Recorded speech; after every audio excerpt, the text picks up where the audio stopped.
Alô, gente boa, querida. É um prazer estar com você aqui. Eu faço isso com toda a alegria, verdadeira espontaneidade do meu coração, na certeza de que essa proclamação, que não é minha, que não é uma invenção da minha cabeça, mas é o anúncio da Boa Nova eterna, que pela misericórdia de Deus me habita e também pela graça de Deus chega até você e chega com autenticidade, realidade, simplicidade e todo o amor do coração. E eu espero, é a minha oração, que você se abra, que você se dilate, que você não se blinde, não se feche. Ao contrário, você se ofereça como uma esponja para absorver o máximo possível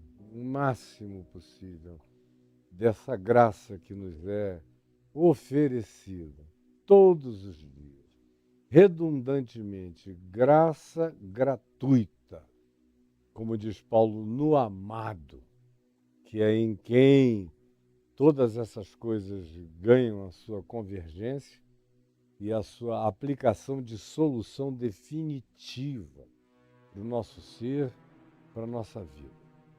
Ontem, depois de alguns dias falando de maneira simplificada, devocional, porém séria e completamente neotestamentária, ou seja, de acordo com o Evangelho e no espírito da percepção dos apóstolos de Jesus, eu terminei essa parte da oração chamada do Pai Nosso sobre a invocação do reino, que é uma invocação tanto quanto é uma evocação.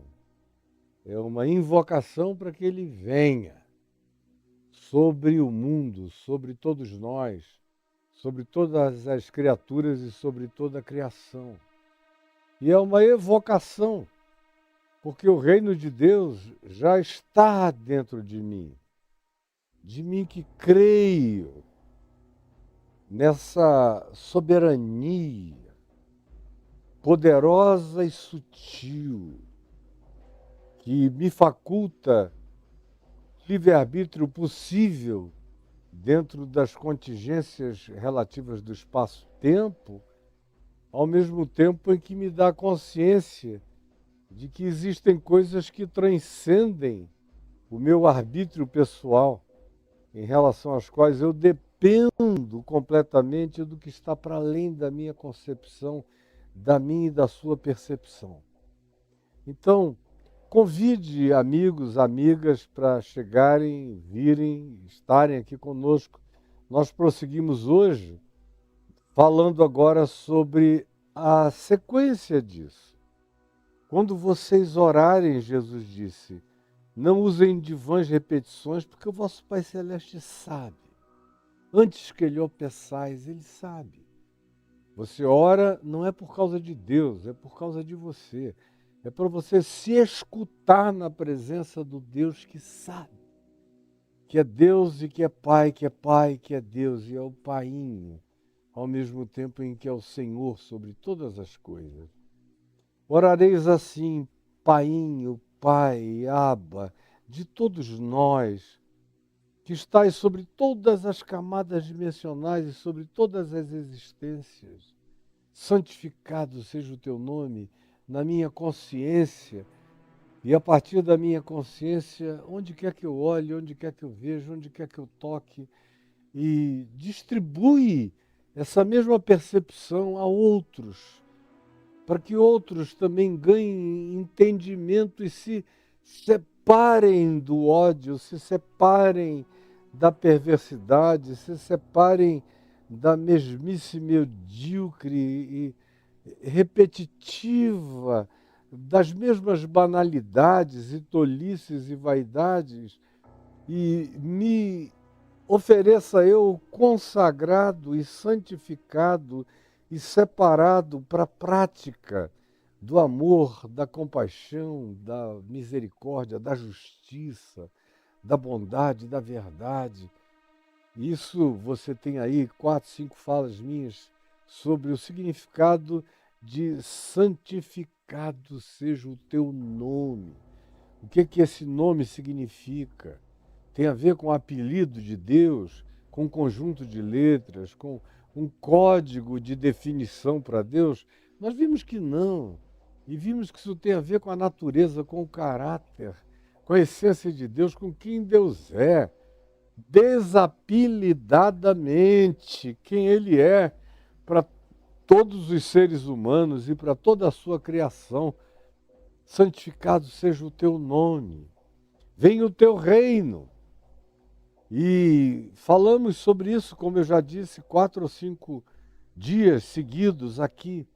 O bastante para criar uma consciência e uma internalização que pode ser completamente essencial para a sua percepção, para a sua cognição, para a sua autopercepção, para a sua avaliação da existência em volta e para que você compreenda como Paulo desejou, escrevendo aos Efésios, para que eu e você compreendamos qual é a altura, qual é a profundidade, qual é o comprimento, qual é a largura, e para que compreendamos o amor de Deus que excede, o amor de Cristo que excede.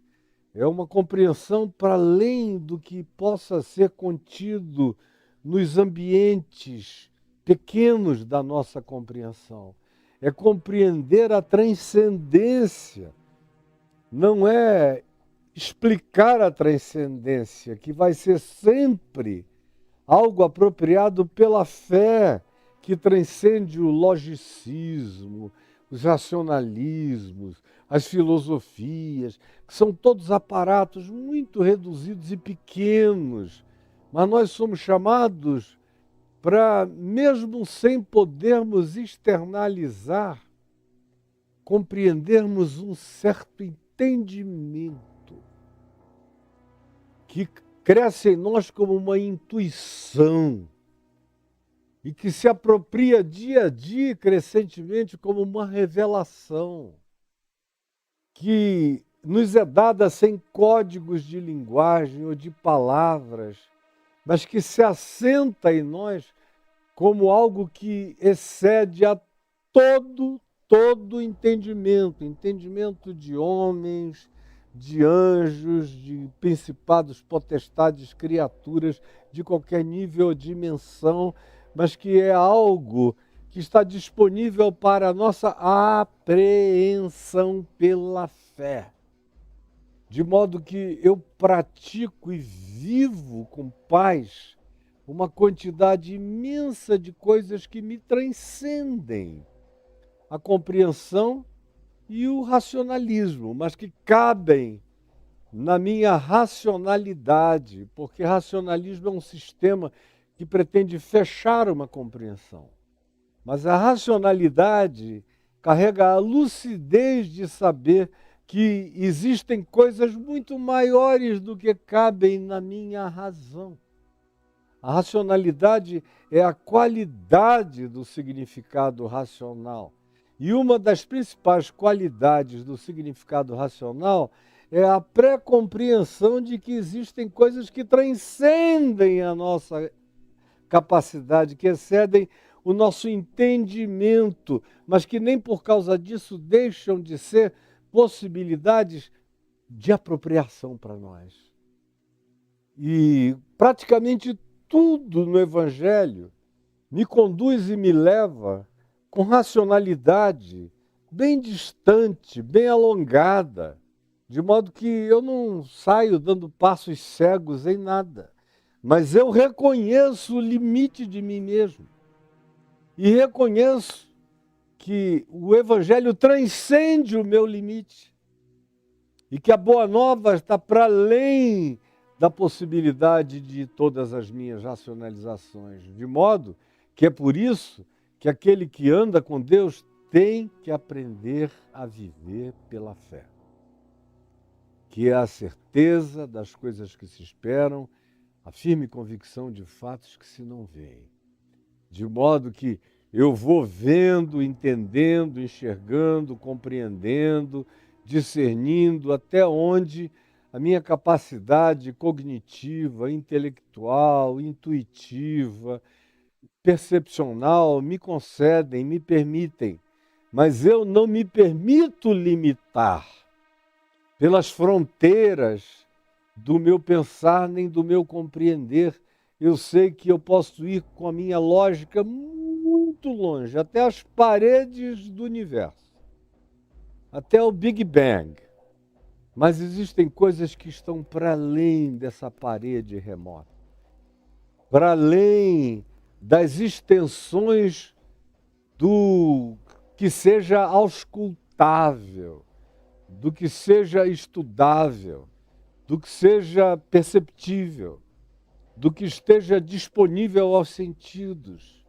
E pobre daquele que se reduz aos limites do seu próprio entendimento e da sua própria compreensão, vai perder a vastidão da infinitude, que está para além da compreensão ordinária, mas que pode se estabelecer como uma intronização de um conhecimento transexplicativo, transcognitivo, mas que nem por causa disso deixa de ser algo apropriável como realidade pacificadora e que me capacita pela fé a andar num chão firme, sobre o qual eu não tenho tantas definições e às vezes definição alguma, mas que nem por causa disso deixa de ser o estribo da minha caminhada, a solidez do meu andar, pisando no invisível, vendo o invisível, frequentemente esperando até contra a própria esperança, mas me apropriando de bens que transcendem qualquer que seja a presunção de qualquer ciência do imediato. Isto posto, depois de dizer, quando vocês orarem, vocês dirão, venha o teu reino, com as compreensões simples que eu trouxe a todos os que quiseram e a todos os que estando aqui hoje ainda queiram, é só voltar atrás, está tudo gravado na minha plataforma aí no YouTube, e eu sugiro que você volte não só na oração do Pai Nosso, mas que você vá para Mateus capítulo 1, verso 1 e vá acompanhando essa sequência, para você ser um ser sequenciado de compreensão e consequencial no seu entendimento do Evangelho e da revelação simples de Jesus para a vida de cada um de nós. Uma vez que a gente aprendeu o significado básico de dizer, venha o teu reino, hoje a gente bota o pé no chão de seja feita a tua vontade, assim na terra como nos céus. Seja feita a tua vontade, assim na terra como nos céus. Que é uma continuidade. Porque quando eu digo venha o teu reino, eu estou pressupondo a prática da vontade revelada de Deus. O reino de Deus não é um vazio, não é um conteúdo oco, não é uma bolha. O reino de Deus é denso. O reino de Deus está carregado de pautas divinas, de temas e de propostas e de possibilidades, de praticabilidades divinas na nossa existência. Por isso, o venha o teu reino desemboca inequivocamente, inevitavelmente, inexcusavelmente na oração seguinte, consequencial. Venha o teu reino, seja feita a tua vontade, assim na terra como nos céus. Porque sem a disposição da prática da vontade de Deus, não há reino de Deus nenhum a ser provado por mim como benefício pessoal.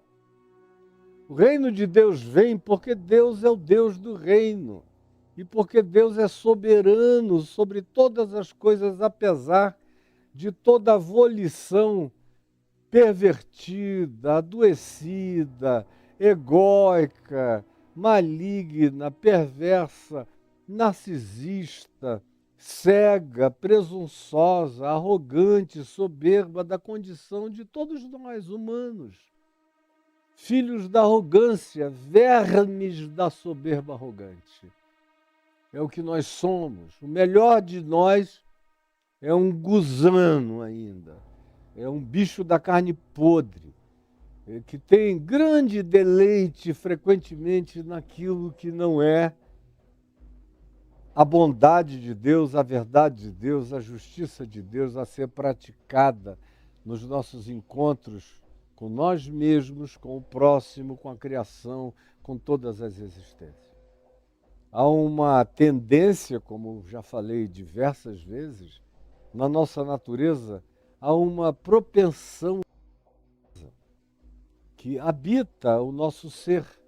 É a tal da amartia, lá na expressão grega, do significado de pecado como uma tortuosidade, como uma inclinação numa dada direção, com uma certa maior facilidade, porque tem uma quantidade enorme, um conjunto de coisas dentro de mim que acabam me pendendo numa certa direção, de modo que a prática da vontade de Deus, na encarnação do reino de Deus na minha vida como boa nova, não como um acontecimento soberano que venha sobre todos, como eu falei no dia de ontem. Chega uma hora em que toda a vontade de Deus e toda a oferta do reino de Deus que nos é oferecida para ser apropriada volitivamente durante toda a nossa existência, mas que muitos de nós contra isso se insurgem e nos insurgimos e vivemos frequentemente contra essa possibilidade, consciente ou inconscientemente, mas vivemos na prática o que no final realizamos. É o não reino de Deus, é a não vontade de Deus, na entronização da nossa própria soberania, da nossa vontade, que não passa de coroa de vaidade, de tolice, de bobeira, de loucura. Eu fico feliz quando eu vejo que pelo menos para algumas pessoas, o tempo, o envelhecimento, o acumulado de experiências, as dores ou os aprendizados que remetem à gratidão podem gerar transformações de consciência, podem, em alguns, aumentar a lucidez, podem melhorar algumas pessoas, como eu vejo muita gente que eu conheço desde a minha juventude, e que foram melhorando, foram se aposentando das tolices, das vaidades, das torpezas celebradas, das arrogâncias, tratadas como coroa de glória pelo indivíduo mais cego que a cegueira, mas mais presunçoso que a presunção. E aí me dá alegria quando eu vejo que o tempo não passou em vão para algumas dessas pessoas, onde é nítido o processo de aposentadoria da vaidade, da vanidade, da futilidade, da tolice, e uma apropriação cada vez maior e crescente das coisas pelas quais a vida vale a pena e que são as únicas que justificam o sentido da existência. Mas tem muita gente que nem o tempo, que nenhuma aprendizagem, que nenhuma dor, que nenhuma experiência traz a elas qualquer forma de luz, e se traz, elas fecham os olhos deliberadamente e chamam a iluminação de ofuscamento, ao invés de uma graça de clarificação do caminho. Infelizmente, a maior parte da humanidade fecha os olhos, vira a cara, vira o rosto. Por isso é que o processo de maturação, de envelhecimento, que deveria melhorar todo mundo, não melhora a todos, mas somente a alguns. E a gente vê alguns outros que vão ficando mais idosos e vão ficando piores, mais maníacos, mais tomados de pequenas taras pessoais, mais cultuadores dos seus hábitos adoecidos e perversos, como sendo virtudes pessoais a não serem tocadas nem mudadas. É o tal da filosofia da Gabriela Cravo e Canela: eu nasci assim, vou viver assim, vou morrer assim, sempre eu mesmo, sempre Gabriela. Quando é uma coisa boa, amém, aleluia. Mas infelizmente, na maioria das vezes, são coisas que deveriam mudar com o tempo, que deveriam se adequar a fim de nos educarem para o que seja ainda vida, na dimensão da aproximação da morte, que não vai matar a ninguém que de fato se deixe possuir por consciência de transcendência e significado espiritual. Agora, para que a prática da vida me seja benfazeja, me seja um benefício, ou seja, me faça bem, seja para mim carregada de boa nova, para que a vida em mim seja uma boa notícia para mim e uma boa notícia de mim para outros que me veem, que me observam e que eventualmente aprendam comigo, com o meu exemplo, com as melhoras existenciais e psicológicas e de caráter e de comportamento e de maturação e de entendimento da minha existência, para que seja assim, para que eu me torne um beneficiário disso, é preciso que eu pratique a vontade de Deus. Porque a vontade de Deus, diferentemente do que a religião ensina, A religião ensina que a vontade de Deus é porque é. O que é uma coisa horrorosa.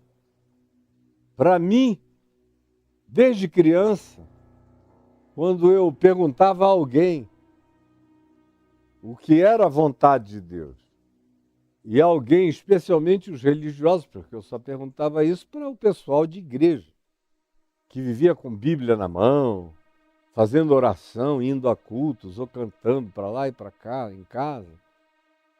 E essa história de vontade de Deus, desde que eu era um pequenino, sempre esteve no meu radar de percepção. Que negócio é esse? Porque eu só faço o que me dá vontade. Eu só como o que eu gosto. Eu só subo nas árvores que eu desejo. Eu só mergulho nas águas que me atraem. Eu só ando com os amigos que me dão prazer. Eu só brinco as brincadeiras que me enlevam, que me enternecem, que me distraem. Então eu vivo para a prática da minha vontade. E eu associava, obviamente, a vontade de Deus a todas aquelas ordens que nem sempre eu compreendia muito. Ou, na maioria das vezes, eu não compreendia quase nada. Que vinham, sobretudo, da minha avó materna, que foi uma figura importantíssima no meu cotidiano infantil, ou, frequentemente, da minha mãe, muito menos do meu pai, porque ele fazia todo o possível para dar qualquer ordem, trazendo uma carga de racionalidade explicativa enorme anteriormente à proposta. De modo que quando ele te dizia alguma coisa, ele te dava todas as razões para aquilo. Até porque ele mesmo tinha plantado em mim essa semente da racionalidade. Ele me dizia, não faça nada na vida antes de pensar na razão de ser das coisas. Que é para você nunca fazer por fazer. Porque quem faz por fazer, sem entender o significado do que faz, vai ser desviado daquilo que é instruído a fazer por não saber a razão do feito, a razão de ser do que está sendo proposto. E se te propuserem fazer alguma coisa que a sua racionalidade reaja totalmente contra ela, você tem a sua permissão, minha permissão de não fazer. E eu cresci com essa bem-aventurança paterna. Mas, por exemplo, do lado religioso da minha avó materna, todas as vezes que eu queria saber alguma coisa, ela dizia porque sim ou porque é, menino não tem que saber por quê, só tem que obedecer, vai e faz. Conclusão, eu não fazia praticamente nada do que me mandavam sem me explicarem. Mas quando me explicavam e fazia sentido, eu ia contentemente praticar aquilo porque fazia sentido. Porque tinham me dado uma razão, uma lógica de obediência.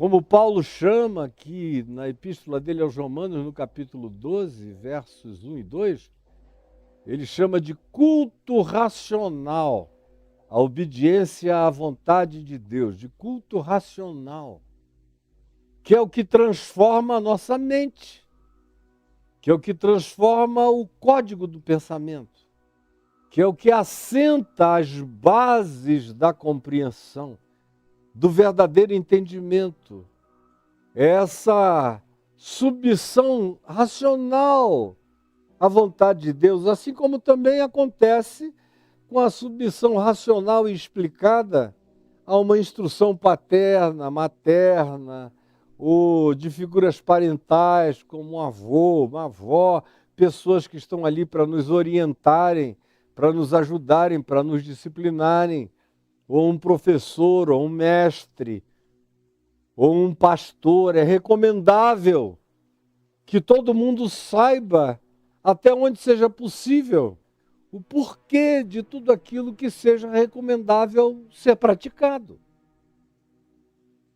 Agora, sem que haja essa disposição explicativa, só pessoas muito pré-condicionadas, só gente tendente à hipnose mais tola possível, só pessoas altamente impressionáveis, amedrontáveis, apavoráveis, com tendências de religiosidade cega, com propensão ao fanatismo, é que obedecem por obedecer. E eu espero que não seja o seu caso, porque se for é trágico. Esse estado mental é um dos estados mais adoecidos que alguém pode manter e guardar para si mesmo. E boa parte da tragédia mundial, universal, planetária, vem dessas práticas emburrecidamente dogmatizadas e praticadas de maneira fanática, sem nenhuma consciência dos passos que se dá e das consequências. Por isso o mundo é tão loucamente inconsequente. E as pessoas são educadas todo dia para a inconsequência. Dando um exemplo do cotidiano universal que nos abraça a todos, por exemplo. A gente sabe que se nós continuarmos acelerando, e estamos acelerando o consumo de energia fóssil, ou de queima, de carvão, ou da produção de todas essas formas poluentes de energia que vão aumentando o efeito estufa e vão criando um processo desagregador exponencial em tudo que nos cerca, no ambiente planetário, que vai sendo todo ele atingido. Não tem a ver apenas com ar e com atmosfera, tem a ver com todas as coisas existentes no planeta. Isso é um conjunto que se entrelaça. Não são coisas estanques. Mas a falta de consciência das coisas faz com que você ouça uma notícia que diz, olha, nós estamos batendo todos os recordes contra a nossa vida. Dizia-se que se subisse 1 grau a temperatura, a vida já começaria a ficar difícil. Para nós, para os mares, para as águas, para as criaturas todas. Se subisse 2 graus, já ficaria uma coisa muito ruim. Os oceanos já seriam profundamente alterados, os níveis dos mares, a seca dos rios, as faltas de água, ou as extravagantes inundações, os extremos e os excessos. A gente sanduichado no mundo de polos, não só polos ideológicos, como a gente vê, mas os polos dos extremos do clima, dos extremos da existência, dos extremos fenomenológicos, fazendo a nossa vida acontecer entre exageros o tempo todo, nunca adequados a nada que seja tranquilo, pacificado, com as sequências antigas, aonde a primavera era a primavera, o verão era o verão, o outono era o outono, o inverno era o inverno na minha terra.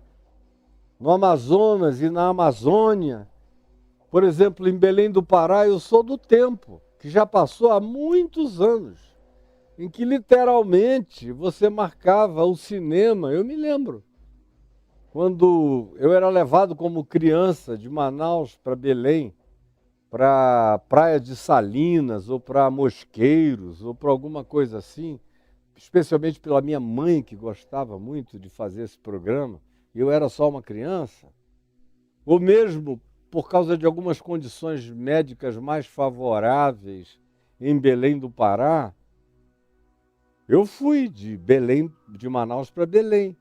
E lá a gente marcava tudo para antes ou depois da chuva, que caía mais ou menos de maneira pontual às 2 da tarde. Com pequena variação de 10 minutos para cá, 5 minutos para lá, mas era pontual, a gente podia dizer. Tem pessoas que nunca mais voltaram lá e que ainda ficam falando daquele tempo como se fosse vigente e deixou de ser há décadas. que aquilo ali já não tem mais nenhum relógio natural para nada. Em toda a Amazônia, que era um relógio. Você sabia exatamente quais eram as estações. Por exemplo, no Amazonas, você dizia com graça, aonde quer que você chegasse, que no verão chovia todo dia, no inverno chovia o dia todo. E tinha dia para começar, tinha dia para terminar. Hoje em dia você não sabe, quando eu digo hoje em dia, já tem algumas décadas, você não sabe de mais nada. Pode chover muito no verão e pode não chover nada. Mas chover todo dia no verão, não mais. Chover o dia todo no inverno, não mais. Pode chover, pode não chover, pode ser, pode não ser, ninguém sabe mais. E é algo totalmente anormal, é uma desconstrução de ecossistema pavorosa. Mas nós estamos sendo advertidos há muito tempo. E agora, os recordes vão sendo batidos. Em 1992, no Earth Summit, no Rio de Janeiro, chamado Eco 92, e eu estava lá, o prazo era para que os 2 graus chegassem em 200 anos. E eu pregando lá na Cinelândia para um grupo de quase 1 milhão de pessoas, terminando aquele evento universal, num acontecimento que os cristãos fizeram lá na Cinelândia, eu falei, isso é loucura, isso não vai durar 200 anos. E eu me lembro que eu falei, olha, se isso durar 100 anos até atingir essa meta, já é um exagero. Podem baixar isso para 80. Aí de 10 em 10 anos vinha uma nova reatualização e eu via que caiu de 200 para 120. Em 10 anos, eles atualizaram, diminuíram 80 anos. Aí 10 anos depois, cai de 120 para 80. Aí 10 anos depois, cai de 80 para 40. E eu estou o tempo todo dizendo, não vai durar isso. Quando eles disseram que era 80, eu tenho coisas escritas aqui no meu portal, caiofabio.net. Quem quiser se dar o trabalho de ir lá e pesquisar na palavra meio ambiente, ou ecologia, qualquer coisa assim, vocês vão ver que eu escrevi lá há 25 anos atrás, ou 24 anos, 23 anos atrás. Não será assim. Será muito antes e será exponencial. Olha, eu estou dizendo isso por causa da vontade de Deus, é o que nós estamos tratando aqui. Eu não perdi o meu tema. Agora, nem essas coisas que a ciência revela a gente leva a sério. Agora nós chegamos num ano em que o avolumamento de polos extremos e extravagantes estão atingindo a todos nós, na Terra inteira, em todos os países, não apenas em alguns lugares. Mas aqui no nosso país a gente vê de norte a sul todos os desastres manifestos. E você vê um lugar como Guaratiba, do Rio de Janeiro, 9 horas de manhã, está com quase 60 graus de impressão térmica. O Rio, 40 graus, que já era um absurdo de quente, agora virou o Rio 60 graus, num espaço de tempo curto e chocante. Agora a pergunta é, tem alguém querendo fazer a vontade revelada do que precisa ser feito para nós impedirmos ou diminuirmos ou atrasarmos ou reduzirmos a hecatombe que nos espera? Não, você não está nem pensando nisso. E quando esse assunto vem, eu sei o que você que é cristão pensa.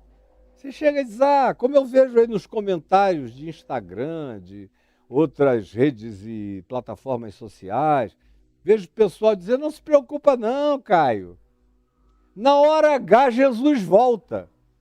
É o que os idiotas dizem. Me desculpa, mas você tem que ser chamado solenemente de meu amado panaca.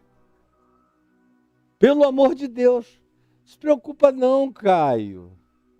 Como eu vi um garoto aí outro dia, mal saiu do coeiro, como a gente dizia lá no norte antigamente, da fralda.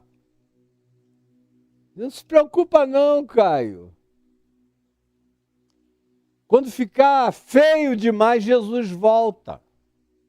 Mas o feio demais somos nós que estamos fazendo, violando todas as luzes, todas as compreensões, todas as clarezas, todas as definições, porque a gente até gosta de saber, mas ninguém gosta de fazer, ninguém gosta de praticar. É por isso que Jesus começa aqui dizendo: faça-se, venha o teu reino e seja feita, ou faça-se a tua vontade. Faça-se. Quando a gente está ainda na oração que diz: venha o teu reino, como eu disse esses dias passados, ainda há o espaço para a gente dizer: venha de ti, venha para nós. Agora, faça-se a tua vontade tem a ver comigo. Tem a ver com todas as criaturas inteligentes, na terra ou no céu. Por isso, a expressão faça-se a tua vontade não é apenas algo para ser uma invocação terráquea, apenas espaço-temporal. Mas Jesus disse: faça-se a tua vontade, assim no planeta Terra como em todas as camadas dimensionais, onde há lucidez, inteligência, compreensão, consciência de todas as outras formas de criação, de criaturas, de energias, de existências, que tenham todavia luz, em todas as formas de inteligência, que a tua vontade seja feita, porque não é apenas na Terra que a gente lida com esse contraditório alarmante e apocalíptico que nos cerca todo dia, mas é no universo todo. O meu curso, a Área 51 do Evangelho, pretende mostrar como esse faça-se a tua vontade assim na terra como no céu é algo que não está posto aqui como poesia. Porque nos céus dos céus e nas outras dimensões, a mesma desobediência está presente. As mesmas articulações de contradição ou de enfrentamento ou de choque contra a vontade revelada de Deus estão presentes em homens, em anjos, se você quiser o apelido bíblico, a semântica bíblica para ser usada, em anjos, em arcanjos, em extraterrestres, em seres trans e interdimensionais, ou de civilizações ou transcivilizatórios, tudo isso que com calma eu faço questão que quem quer aprender, aprenda no ambiente certo, no tempo e na hora, no ritmo certo de compreensão, porque é fundamental que a gente entenda a extensão do conflito. Nós não estamos lidando, como Paulo diz, eu citei ontem em Efésios, no capítulo 6, nossa luta não é apenas, não é só e nem é tão somente contra carne e sangue.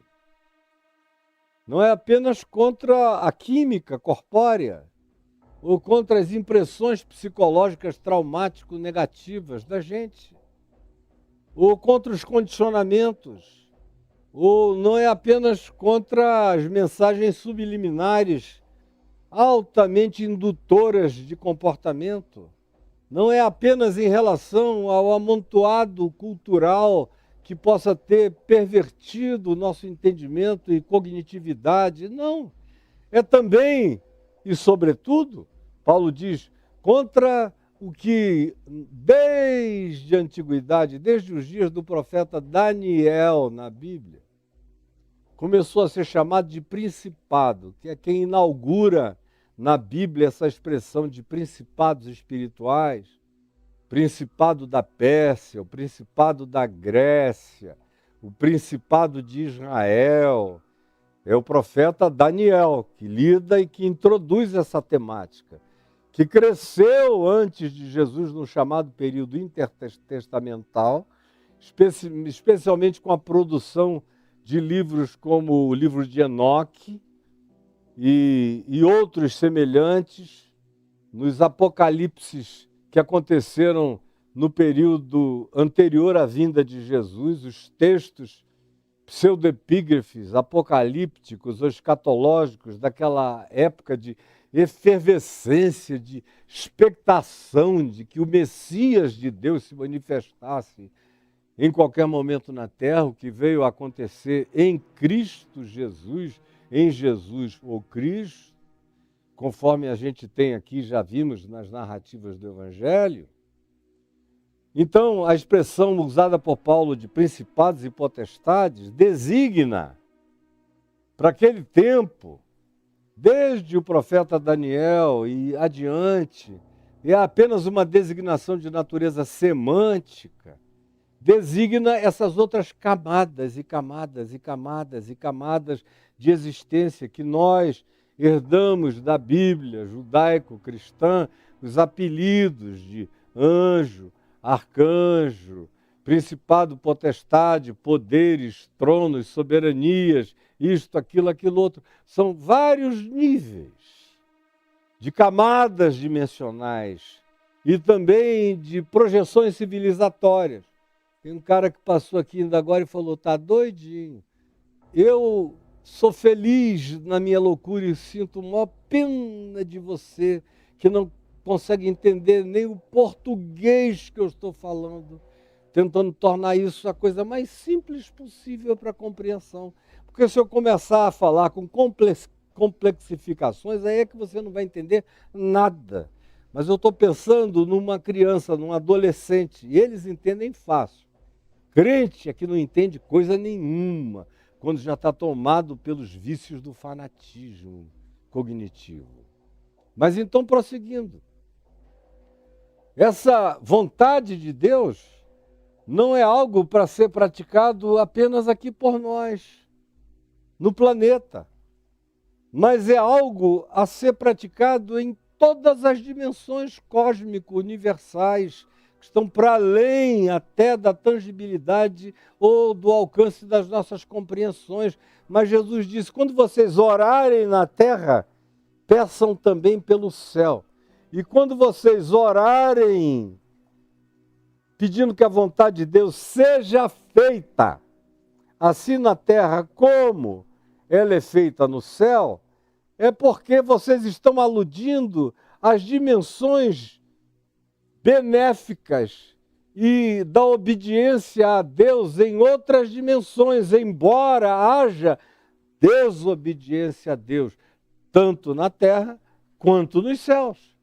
Mas o paradigma, o padrão referencial é busque obedecer a Deus na terra como se você fosse um anjo de consciência, de percepção, de gnose celestial, sendo praticada na lucidez da sua vida, sabendo a razão de ser das coisas, botando o pé no chão firme da revelação de Deus acerca da vontade dele. Aí você diz, bom, Caio, até aqui foi uma introdução, e foi mesmo, foi só uma introdução. Não é uma interdição, é uma introdução para um monte de outras coisas que precisaram ser ditas ainda, para todos nós. E aí a pergunta que vem de imediato e apressadamente é, mas escuta, o que é a vontade de Deus? Aí tem muita gente que pensa que a vontade de Deus é o que o pastor, ou o padre, ou o sacerdote, ou seja lá quem seja, o ministro da sua religião, ou o mentor dela, seja como você queira apelidar esses que são o centro de convergência das suas atenções e de onde procedem as suas instruções, supostamente vindas de Deus para a sua prática. Aí tem muita gente que pensa que é isso. Eu fui lá, o pastor disse que era para fazer isso, eu fiz. A coisa mais patética, mais ridícula, mais absurda. Tem gente que, se o pastor disser que é para comer caca ungida, ele come caca ungida, consagrada ao Senhor. Ou se forem os ovos de Abraão, ele vai cozinhar todos eles. Ou o feijão do Valdomiro, eles vão comprar por R$1.000. Ou a água benta do Jordão, seja lá o que seja. Você não quer nem saber. Já está condicionado ao fetichismo. Ou se alguém chega e diz para você, todos os homossexuais estão no inferno. Aí você não quer nem saber, diz, ai meu Deus, eu que sinto essa coceirinha ali, acolá, já estou no inferno.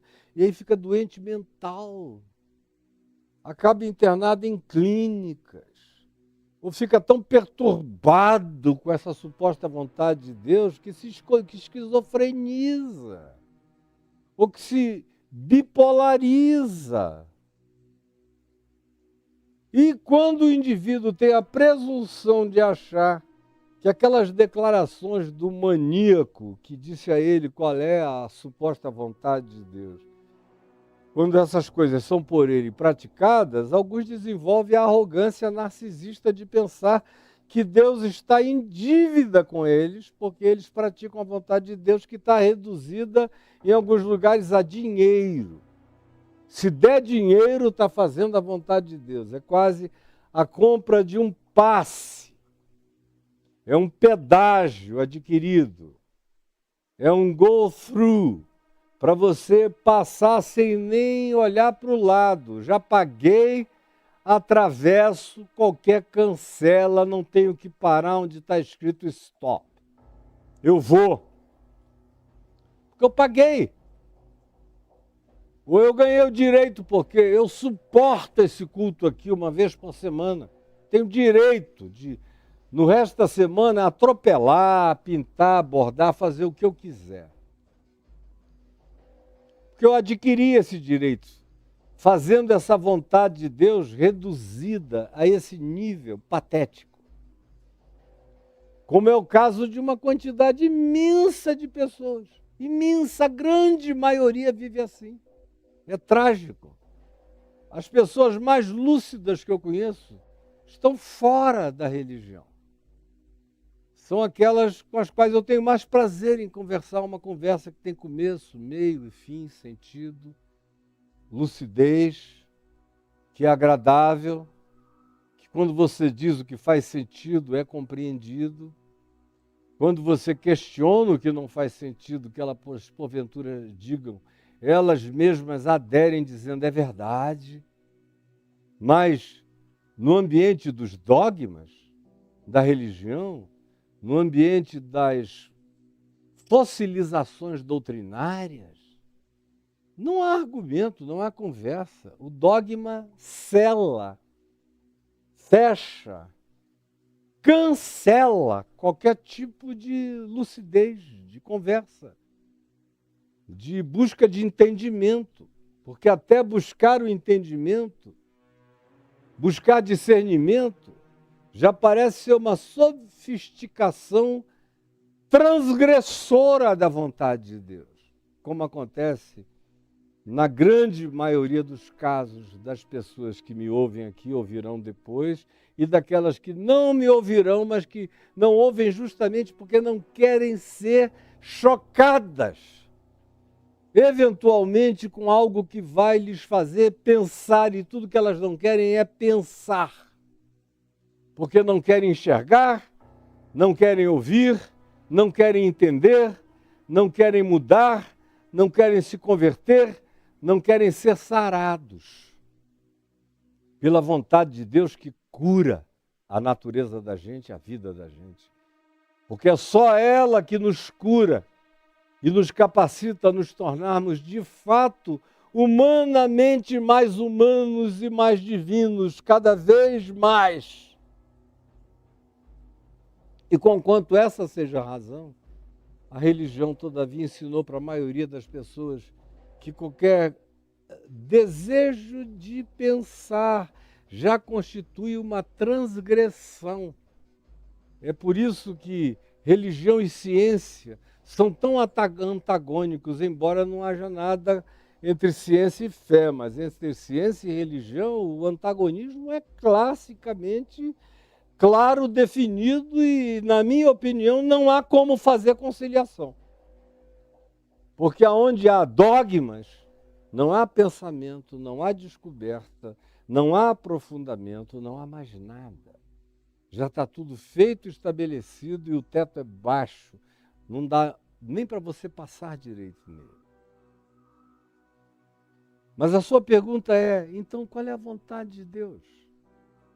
Ora, a vontade de Deus, aqui falada por Jesus, faça-se. Primeiro é uma coisa praticável. Por isso ele diz, faça-se.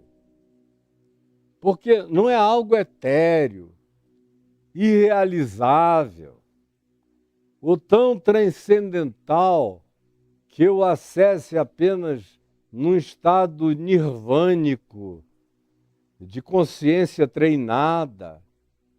Não. Ele está falando isso para um grupo de pessoas na Galiléia dos gentios, onde tinha, além de judeus, judeus religiosos, judeus não religiosos era a maioria, tinha também gente de cultura helenista, greco-romana, tinha um grande contingente de pessoas influenciadas pela cultura romana. Havia legiões romanas em volta do Mar da Galileia. Tinha gente vindo, tomado pela cultura dos nabateus, vindos da região de Petra, da Jordânia, da além do Jordão, das regiões do deserto, de Moabe, de Amon, de Edom, da Síria, de Damasco, do norte no Líbano, de regiões para além do Líbano, da África, dos lugares mais variados, porque a rota comercial mais importante atravessava a Galileia, vinha desde a África, desde a Etiópia ou de lugares até mais para dentro da África do que a Etiópia, mas a Etiópia era um grande centro de produção comercial. Chegava no Egito, e aí as caravanas ainda engrossavam com muito mais coisas, especiarias, e roupas, e sedas, e trabalhos, e manufaturas, as mais diversas. E à medida em que iam passando, não só iam vendendo, mas iam incorporando novos adereços para serem negociados adiante. E quando chegavam naquela região da Galiléia, aquilo era um grande centro comercial e também multifacetado do ponto de vista cultural. Era metropolitano, era transmetropolitano, era transnacional, era internacional. Por isso, desde os dias do profeta Isaías, era chamada de Galiléia do mundo, dos gentios, círculo de todos.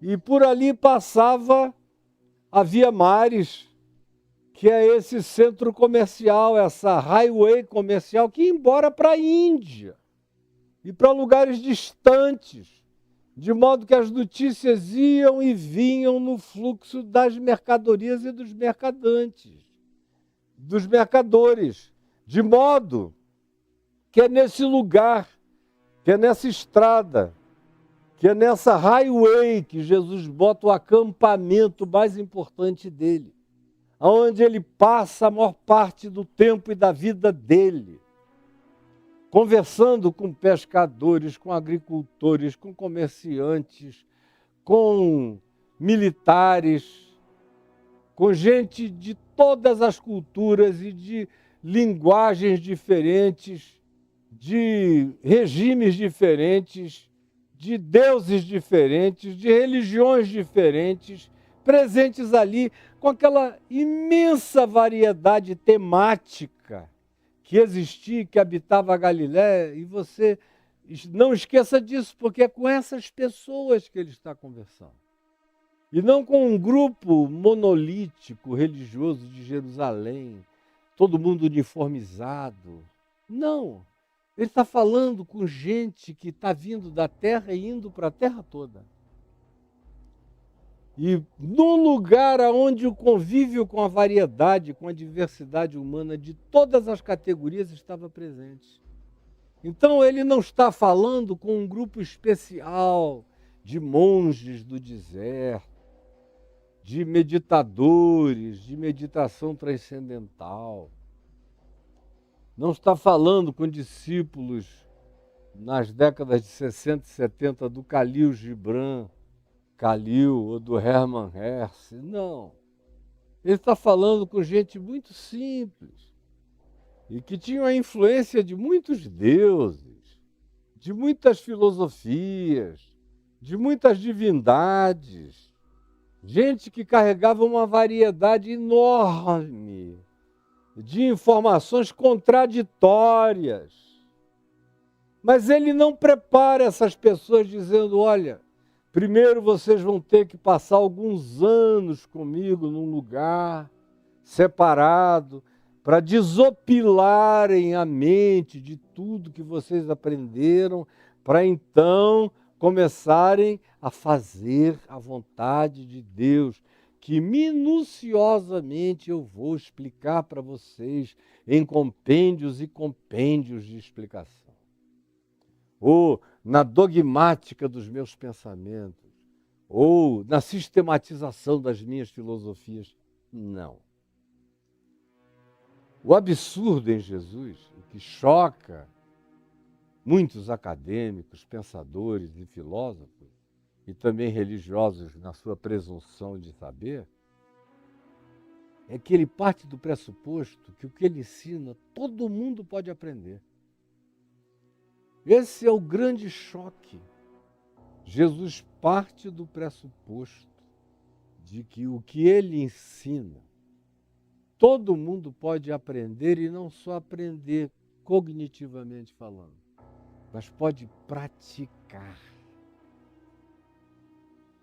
Essa nova geração, eu me lembro muito bem com o Braulio aqui, ele sentado ali, eu aqui, quando essa cadeira era virada para lá, durante os 15 anos de Vem Ver TV, e do meu streaming, falando aqui, antes de haver YouTube, antes de haver plataforma, antes de haver tudo isso, e as pessoas se comunicando, as milhares e milhares no mundo inteiro com a gente pelo chat, perguntas de todos os tipos e natureza, de vez em quando aparecia alguém, mas era recorrente, dizendo, Caio, tudo que você ensina é verdade.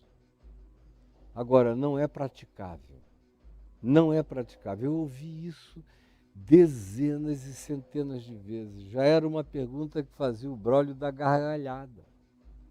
Porque a desculpa do cara que entendeu o que você disse com uma simplicidade que o filho, o neto dele entenderam também ou entenderiam, mas não tem a disposição interior para a prática, é dizer, olha, é lindo, é lindo, é lindo, é inegável, mas não é praticável, é utopia, é utópico, Caio.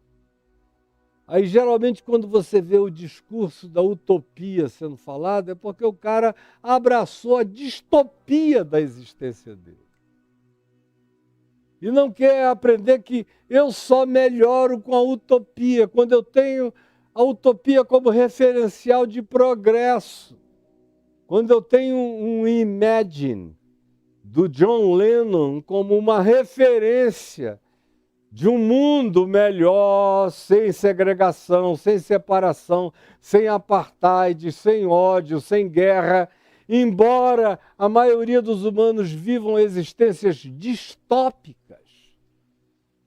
Eu só melhoro quando eu ando na direção do projeto utópico, do chamado para incluir a todos, para amar a todos, para perdoar a todos, para perdoar todo dia, o dia todo, tantas vezes quantas sejam necessárias, para não tomar a justiça nas minhas mãos, para não me vingar a mim mesmo, buscando educar meus pensamentos para não julgar o próximo, aprendendo a moderação de não lançar as preciosidades do meu ser na corriqueiriedade da existência daqueles que, semelhantemente a porcos, não apreciam pérolas, só querem babugens.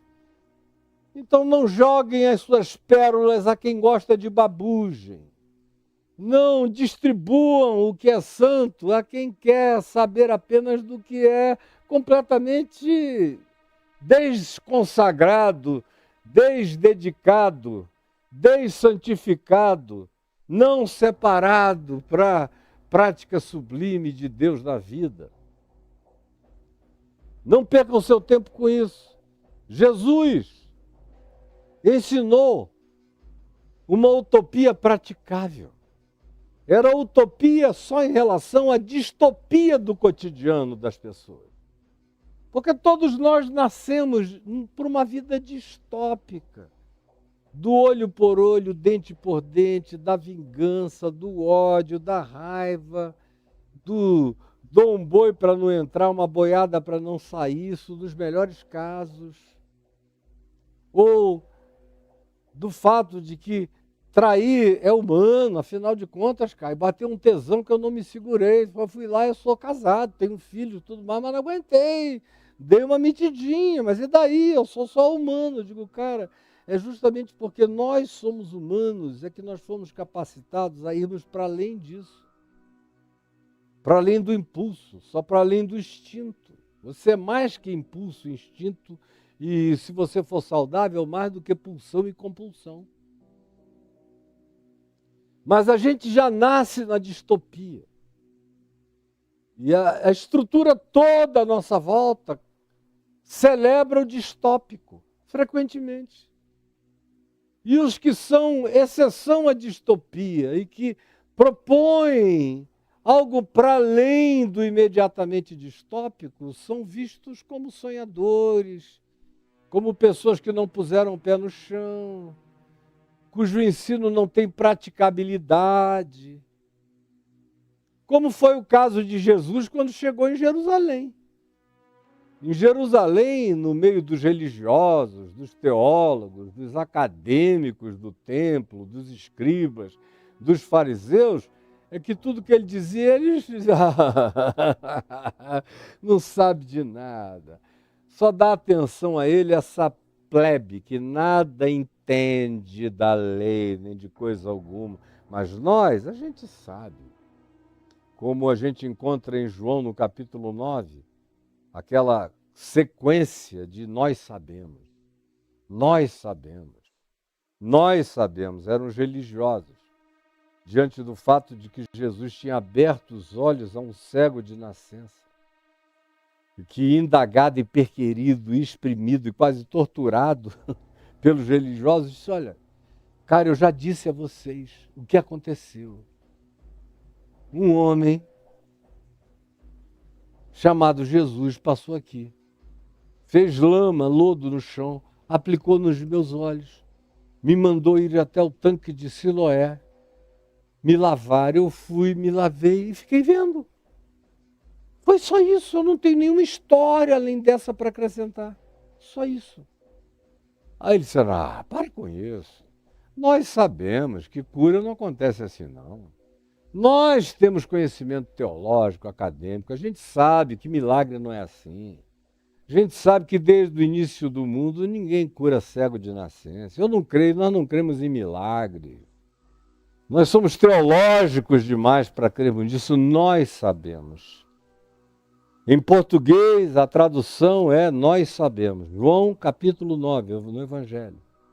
Nós sabemos, nós sabemos, nós sabemos, nós sabemos. E aí o homem diz, olha, eu não sei. Uma coisa só eu sei, eu era cego e agora eu vejo. É só isso que eu sei. O que vocês sabem é problema de vocês. Eu não sei nada, eu não sei nem quem ele é. Gostaria até de encontrar com ele, porque ele fez isso comigo e saiu de cena. Mas eu só sei que eu era cego e agora eu sei que eu vejo. Serve isso? É só o que eu tenho a dizer. Enquanto eles insistiam no nós sabemos. Porque a religião é um treino de nós sabemos, e porque nós sabemos, nós nos poupamos de fazer. É um sabemos sem façamos. É um sabemos sem pratiquemos. É um sabemos para saber, não para viver. Como regularmente eu digo, o Evangelho nos oferece um grande cardápio, mas não é só para conhecer o cardápio, é para comer o banquete, é para provar a comida toda, a variedade dessa riqueza de boa nova que nos é oferecida. Não é uma teoria, ele é prática pura. De modo que tudo aqui faz absoluto sentido com o modo como Jesus ensinou que a cognitividade, o conhecimento, a prática do conhecimento a respeito dele seria vivida quando ele diz, aqui no Evangelho de João, no capítulo 7, leia aí do verso 12 ao verso 14, para você ter um contexto antecedente, a discussão anterior.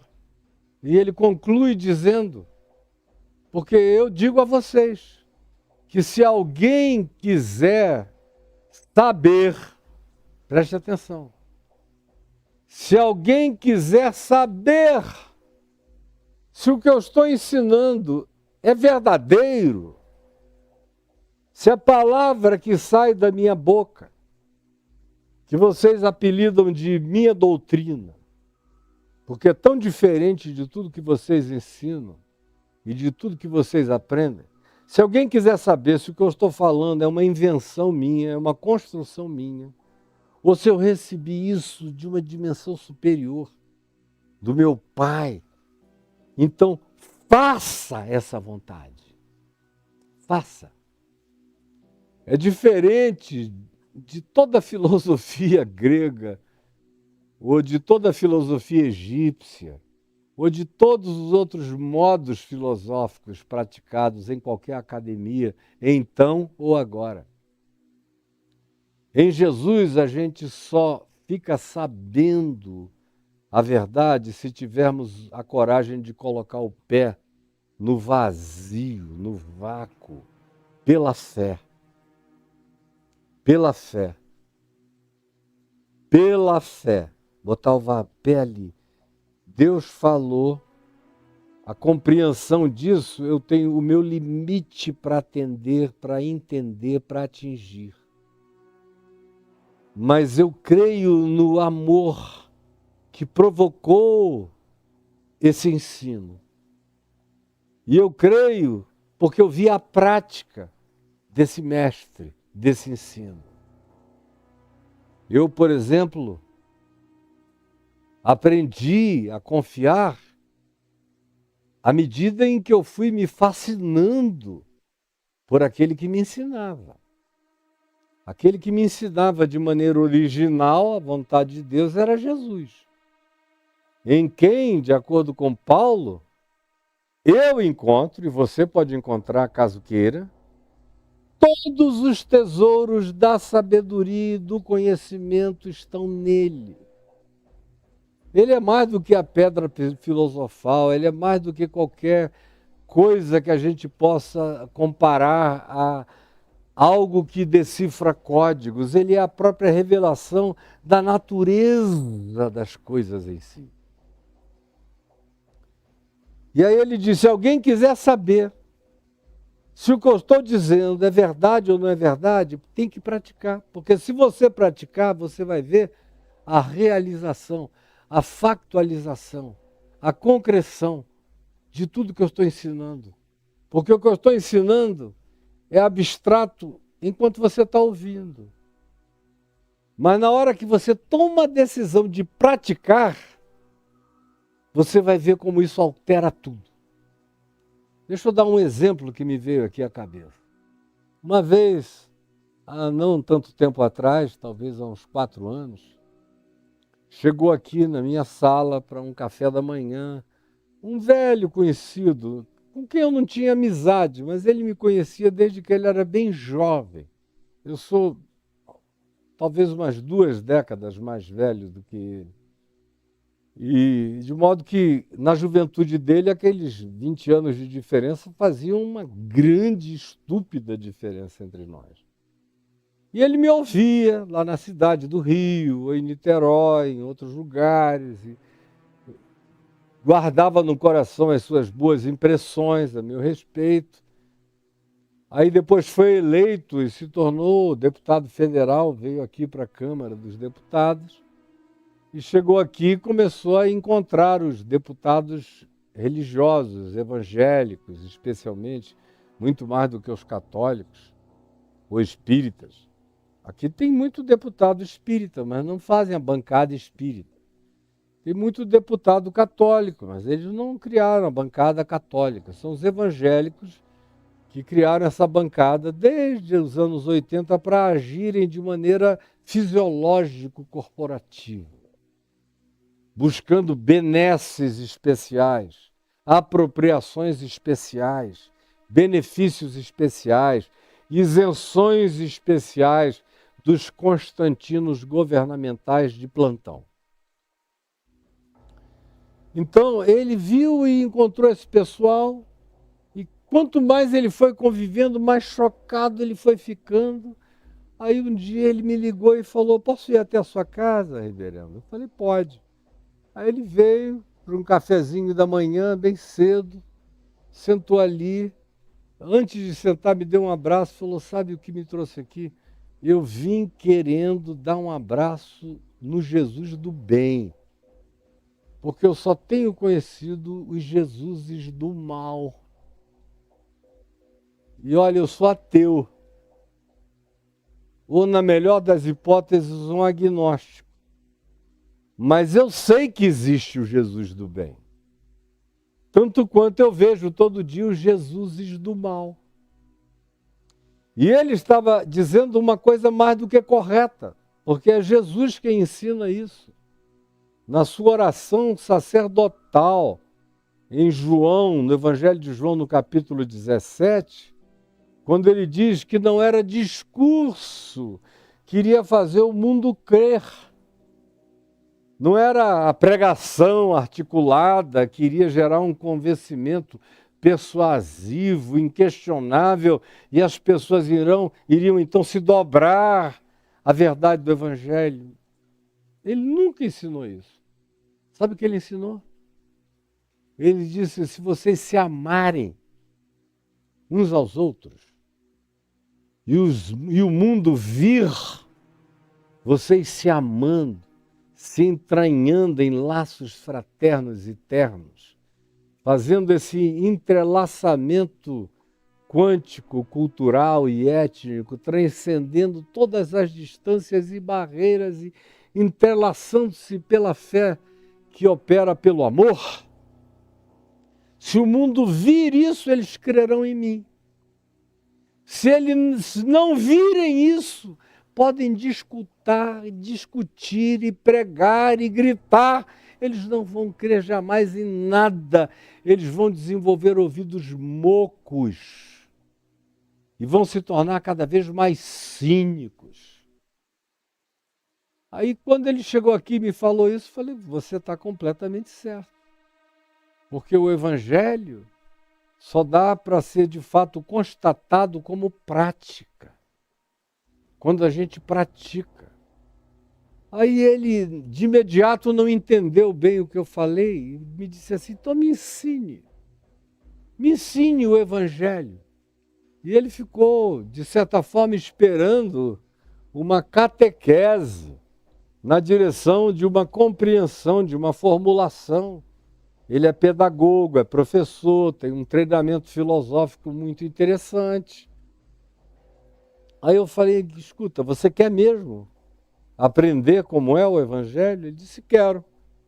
Eu falei: tá bom, então hoje, antes de você sair daqui, eu vou te dar a primeira lição, para você botar em prática. Ele falou: tá legal. Comemos ali, eu comi minha frutinha, ele comeu o que ele quis, conversamos, atualizamos nossa troca de conhecimentos, impressões e percepções. Aí ele falou: acho que está na minha hora, eu tenho uma reunião 10h30. eu vou ter que sair. Aí eu falei, bom, então guarda a sua primeira lição do Evangelho. Aí ele falou, como é que é isso? Eu falei, olha, Jesus disse, eu vou começar por uma das coisas mais indigestas para você. E ele disse, o quê? Eu falei, Jesus disse, amai os vossos inimigos e orai por aqueles que vos perseguem. Isso era o primeiro ano do governo anterior, no meio daquela política de ódio, de guerra, de uns contra os outros. Um negócio nojento que fazia a minha alma ter ânsia de vômito todos os dias, de ver tanto ódio. Como eu nunca pensei que ia viver para assistir no meu país tanto ódio. Falado da cátedra de autoridade com ódios e ódios. Tanto negacionismo, tanto anticientificismo, tanto antipedagogismo, tanto anticulturalidade, tanto antivida, ante tudo. Eu falei, olha, você deve estar num congresso cheio de ódio. Se a gente pudesse ter olhos espirituais, você ia ver os vampiros e o banho de sangue ali dentro. Porque é uma casa de ajuntamento de perversidades onde você está. E você não pode ignorar isso. Eu estou te dando esse dever de casa. Ele falou, não entendi. Falei, orai, amai os vossos inimigos e orai pelos que vos perseguem. Repita isso comigo. Ele repetiu. Falei, então agora você vai voltar para lá, pensando em qual é a pessoa que você acha que mais demonstra hostilidade, ódio ou repulsa por você. A você. Ele disse, bom, já me veio uma pessoa aqui na cabeça, tem muita gente. Eu falei, escolha uma para o dia de hoje. Basta uma. Para hoje. Aí ele falou, fulana de tal. Eu acho que ela me odeia, ela me fuzila quando ela me vê. Aí eu sabia quem era a pessoa. Sabia que o antagonismo entre eles era intensíssimo naquela época, hoje em dia não. Mas naquela época era terrível e profundo. Eu falei, então você vai procurá-la. Ele disse, eu procurá-la? Até o pessoal do meu partido não vai entender. É água e óleo, eu disse, justamente por isso. Amai os vossos inimigos e orai pelos que vos perseguem. E você vai fazer essa vontade de Jesus. Para saber se isso é verdade ou não é verdade, se esse evangelho é praticável ou não é praticável. Se é digno de confiança ou não. Vamos começar por essa grande dificuldade. Falei, você vai chegar lá, vai pedir licença, vai se aproximar. Não importa qual seja a reação, você vai humildemente pedir licença, vai chegar perto, com um sorriso, sem alegrias cínicas, com moderação na face, e vai pedir licença, e ela vai perguntar assim, qual é, por quê, qualquer coisa. E foi o que aconteceu. Ele disse que chegou lá e fez um aceno, perguntou se podia se aproximar, a pessoa disse, para quê? Ele falou, posso me aproximar? Se aproximou e falou, não, eu só queria lhe cumprimentar, que a gente nunca se falou. Você sabe quem eu sou, eu sei quem você é, mas nós nunca nos falamos e passamos aqui. Vamos passar anos debaixo da mesma abóbora. E se você não achar estranho demais, eu gostaria de te dar um abraço. É isso que você vai propor para o seu inimigo. E você vai fazer oração. Enquanto vai para lá, você vai orando, dizendo, eu peço a Deus, ao Deus que seja Deus na minha vida, que possa ser Deus para a minha vida, se é que há Deus. Não precisa sair crentinho daqui, não. Basta ir com essa disposição de fazer a vontade revelada no Evangelho, pelo Verbo da vida, pelo Logos eterno, pela palavra que dá significado a todas as coisas. Aí ele chegou lá e fez exatamente isso. Quando ele falou isso e pediu para dar um abraço, a pessoa pulou em cima dele aos prantos. Resumo da história, porque eu já falei demais. Resumo da história, naquele mesmo dia eles jantaram juntos. No outro dia almoçaram juntos. Ele me ligou aqui e falou: Caio, que negócio mais maluco é esse? Eu falei: agora se prepare para o seguinte, quem não vai entender é o pessoal do seu partido. Daqui a um tempo, se você continuar a praticar isso, os seus grandes antagonistas virão de dentro da sua casa partidária. Aí quando chegou a outra semana ele veio, eu falei: você continua com o mesmo dever de casa para praticar. Pensa num outro cara agora. Já que a fulana virou tua amiga, de diálogo, vocês estão trocando opiniões para votarem de maneira conjunta, embora façam parte de grupos tão diametralmente opostos, estão descobrindo as convergências possíveis de vocês. Procure um outro. Ele me falou o nome de um outro sujeito, que eu sabia que era tosco, ogro, grosso. Ele falou: esse aí não é mulher não, esse aí... Eu falei: você está pensando que foi o fato de que você é homem e ela é mulher? Não foi não. Foi o Evangelho. E a mesma coisa vai acontecer com essa outra figura. A mesmíssima. Vá lá, faça a mesma coisa. Quando foi umas 3, 4 horas depois, lá estava ele me telefonando. Caio, que loucura esse negócio. Eu fui lá, fiz a mesma oração pelo meu inimigo no caminho, encontrei com ele, aí eu pedi para me aproximar. Qual é? Para quê? Grosso, estúpido. Me deu vontade até de virar as costas e ir embora.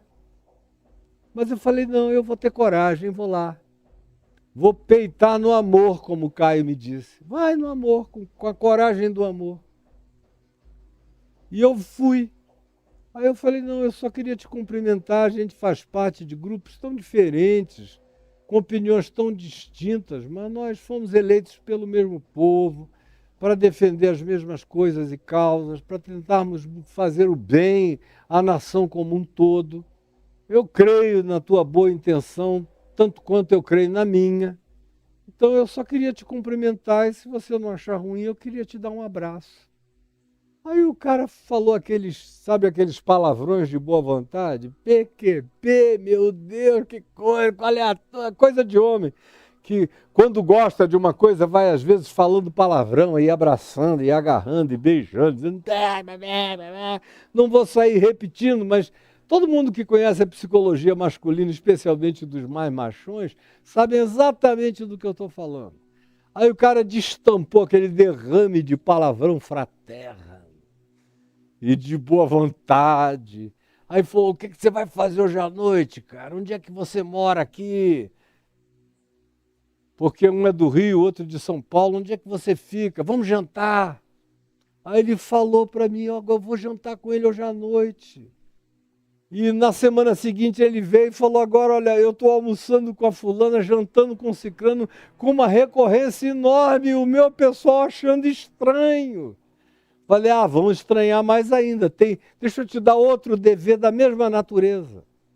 E ele foi praticando e foi descobrindo a irresistibilidade do mandamento. A irresistibilidade do mandamento. Aí eu falei: assim como eu te dei a pior coisa, porque não depende de você. Se eu dissesse para perdoar, era alguma coisa que podia ficar em você, viajar por você, mas não teria tanto a necessidade de que você informasse ninguém de nada. Eu escolhi logo uma coisa que você tinha que fazer no encontro com o antagonista, com aquele que te obriga a dar a outra face, a caminhar uma outra milha, que demanda de ti o que é cansativo, chato, ou frequentemente inapropriado. Eu te dei algo que tem que ser feito em conjunto e frequentemente que provoca os teus desacordos, mas para você praticar, justamente para você ver a irresistibilidade da prática da vontade de Deus como mandamento. é irresistível, fulano. E ele ficou abismado. Eu falei, continua a praticar isso no teu mundo de relações políticas. Daqui para frente não aceite mais antagonismos gratuitos em nenhum lugar. O cara vai ter que ter uma dificuldade enorme para manter o ódio e o antagonismo dele a você, porque no que depender de você, como disse o apóstolo Paulo, você vai buscar ter paz com todos os seres humanos. E não vai deixar que nenhuma ideologia se interponha e cave um fosso, um abismo entre vocês. Já basta a existência perversa para vocês ainda ajudarem o diabo na escavação dos fossos de separação.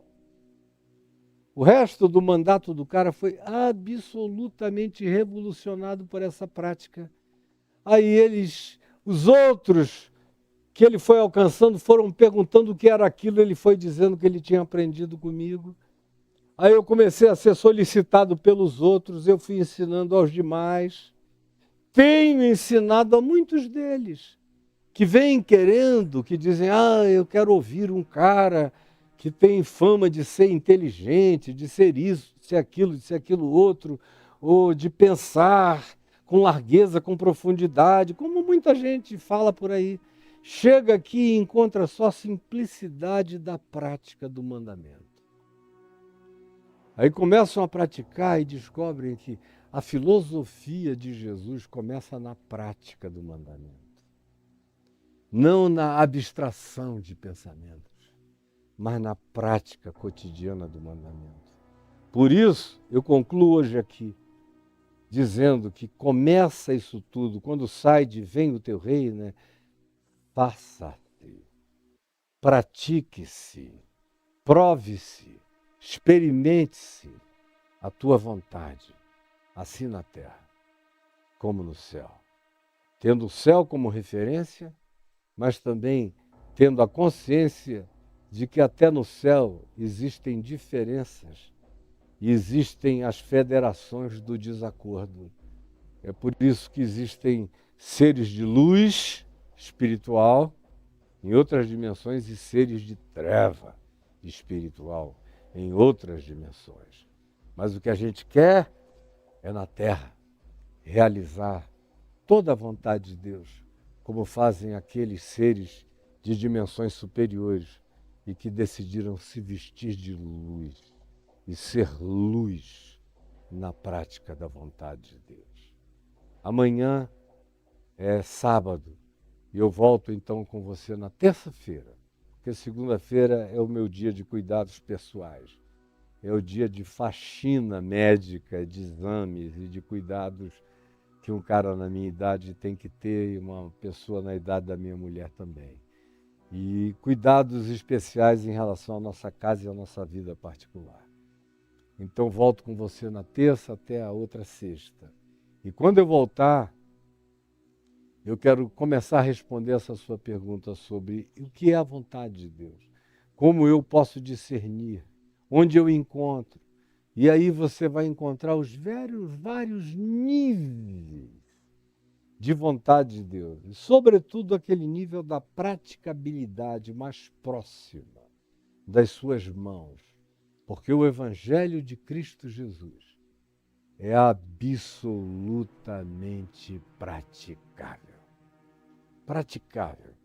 Ele pode ser leve, quase e transparente, como esse crucificado de arames que eu ganhei aqui, numa obra de arte que um amigo me deu, que eu botei aqui, que eu acho bonita pela leveza, pela transparência, pelo corpo bonito, sarado, desse Jesus aramado que está aqui atrás de mim. Eu não sei se todo mundo consegue ver, ó.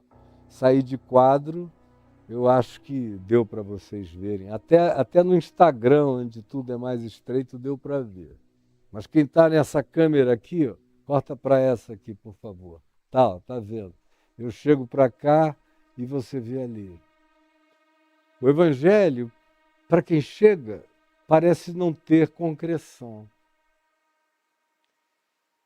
Ele atravessa as realidades. Ele tem uma transparência maravilhosa. Mas quando você começa a prestar atenção, você vê o desenho, a configuração. E quando você enxerga especialmente o coração pulsante de Deus em Cristo Jesus, e começa a pedir que aquele coração pulse em você, aí as coisas começam a mudar de maneira alarmante. Senhor, permite que essa introdução introduza na mente e no coração de muita gente a simplicidade e a vontade e a disposição da prática da tua palavra, do teu ensino, do teu chão de mandamentos de vida. É o que eu te imploro de todo o meu coração, em nome de Jesus. E eu quero pedir a você que está aqui comigo, para não sair agora exatamente, só mais um segundo. Você está vendo aí, está aparecendo, ou vai aparecer o anúncio desse Black Friday do Caio Fábio exclusivo. E o pessoal está lá esperando você para o contato. Está aí no caiofabio.net/Black Friday cursos. caiofabio.net/Black Friday cursos. Aí você entra lá, você já cai no ambiente. Está tudo facilitado e está aí na descrição do vídeo. Você vai encontrar isso na plataforma em que você está, de preferência no YouTube, onde esses links são mais fáceis. No Instagram você encontra na bio. Você clica e passa para dentro do ambiente. Imediatamente, sem esforço, é um toque. Você cai lá dentro. E aí você tem os meus cursos. A ênfase do dia de hoje é o curso Reconexões, que são 200 aulas de 10 minutos cada uma, gravadas aqui no meu Jade. Eu comecei antes das narrativas do livro de Gênesis. Antes do Gênesis. E naquele ambiente de criou Deus, criou Elohim, e o verbo bara, tirou do nada, tirou ex nihilo. Eu começo lá do antes de qualquer coisa e vou trazendo você pela viagem inteira, depois você começa na viagem, entra na viagem bíblico, da história universal, depois ela se afunila em Noé, depois se afunila em Sem, depois se afunila na família semítica de Abraão, e aí depois você entra na Bíblia, mas o tempo todo eu vou recorrendo à consubstanciação das histórias universais, mostrando a veracidade da narrativa e do ensino, até que você chega nas profecias e no cumprimento delas em Jesus, que é o ponto de convergência de todas as coisas. Aí quando a gente chega em Jesus, o céu é o limite. E a viagem penetra em todas as dimensões do mundo físico, do mundo transfísico imediato, penetra no mundo da física, da macrofísica newtoniana, da mecânica quântica, das realidades e dimensões do espírito, das dimensões teológicas mais sofisticadas. Você vai compreender o que até o dia de hoje você não entendeu em 200 aulas de 10 minutos cada uma. Algumas das aulas você vai ter que ouvir 1, 2, 3, 4 vezes. Eu já encontrei pessoas que me disseram que ouviram a mesma aula 12, 13, 14 vezes. E algumas outras que me disseram, eu anotei, eu escrevi, frase por frase, porque cada frase sua dá um livro. E eu parava e meditava, meu Deus, a minha cabeça foi se revolucionando. E quantas pessoas me disseram, se eu tivesse aprendido isso antes na vida, como eu teria sido poupado de tanta doença mental, de tanto estrago espiritual. Então você tem aí caiofabio.net/Black Friday cursos. Aí hoje você tem essa grande oferta do curso Reconexões. Eu queria que todo mundo que está aqui, como tem muita gente que de fora de igreja, que está me assistindo, e é um público que, graças a Deus, cresce cada vez mais. São os dos ateus, agnósticos, irreligiosos, cansados, decepcionados, gente que não queria nem ouvir falar no nome de Jesus, mas que agora está começando a se apaixonar. E me pedem uma coisa em sequência. Pois bem, eu estou fazendo aqui o Evangelho de Mateus em sequência. Eu já tenho alguns amigos que estão fazendo isso em sequência e levando cada susto, levando tudo isso para a prática da vida e vendo a revolução acontecer. E outros que eu remeto para esse Caio Fábio exclusivo, onde tem não só o Reconexões, mas vários outros cursos meus. Todos em sequência, com começo, meio e fim, e você sai com uma consciência formada, fechada, e um aprendizado a ser internalizado para ser profundamente praticado. Vá lá agora, o pessoal está de plantão esperando você. Preencha tudo, entre em contato e tome posse disso, para o seu bem, para a prática da sua vida. E como eu disse ontem, isso ali tem um preço porque tem gente trabalhando. E porque é daí que vem um pequeno percentual para me ajudar a viver, a comer, beber e ser funcional nas práticas mais básicas e modestas da minha vida. Então você se ajuda e você ajuda outros que estão trabalhando e você também me ajuda. Mas a ajuda que você recebe não tem preço. Porque o que eu ensino não tem preço. Por isso é que eu dou de graça para todo mundo e o curso é aí apenas porque tem que ter uma estruturação, uma organização, uma plataforma para fazer chegar em ordem até você. E porque eu que faço isso, e 99% de tudo que eu faço é gratuito, é de graça, é aberto e é para todos, separei menos de 1%, talvez 0,5% do meu conteúdo para, através dele e de uma organização sistematizada desse conteúdo, eu comer, beber e fazer a manutenção básica da minha vida, como disse o Senhor Jesus e o apóstolo Paulo repetiu, que quem prega o Evangelho, viva do Evangelho. E eu, a vida inteira, faz meio século, não faço outra coisa a não ser pregar o Evangelho. Por isso é com toda alegria, paz e gratidão no meu coração, diante de Deus, que eu vivo para o Evangelho, pelo Evangelho, por meio do Evangelho, e como bebo e me visto em razão de tudo que de graça eu dou e derramo sobre os outros seres humanos.